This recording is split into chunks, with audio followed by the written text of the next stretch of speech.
Welcome back. Some information about soil color. In your introduction to soil science class, I'm sure you use the monsoon color chart to determine the soil color.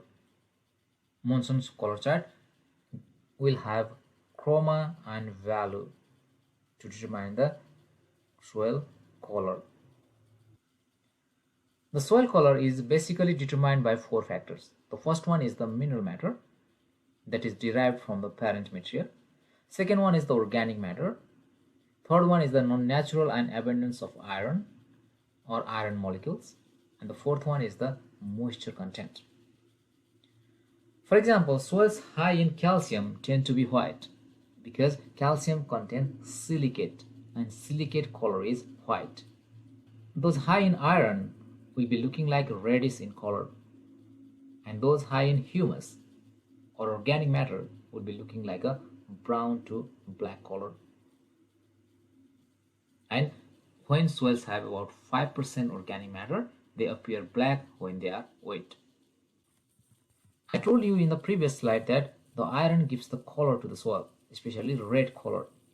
But depending on the type of the iron, the color can be a little bit twisted or a little bit deformed from the pure red color. For example, if the iron is present in the form of ferrous oxide, FeO, then the color could be looking like more like a gray color.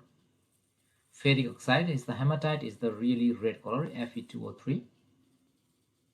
And hydrated ferric oxide, this may have kind of yellowish or yellow color. But generally, when the soil color is reddish soil color, there is the presence of hematite. And iron is the one that gives the red color to the soil. One more time, white color is provided, or white color is due to the presence of calcium or due to the presence of silicate. It is kind of same thing. Red color is due to the presence of iron, and black color is due to the presence of organic material.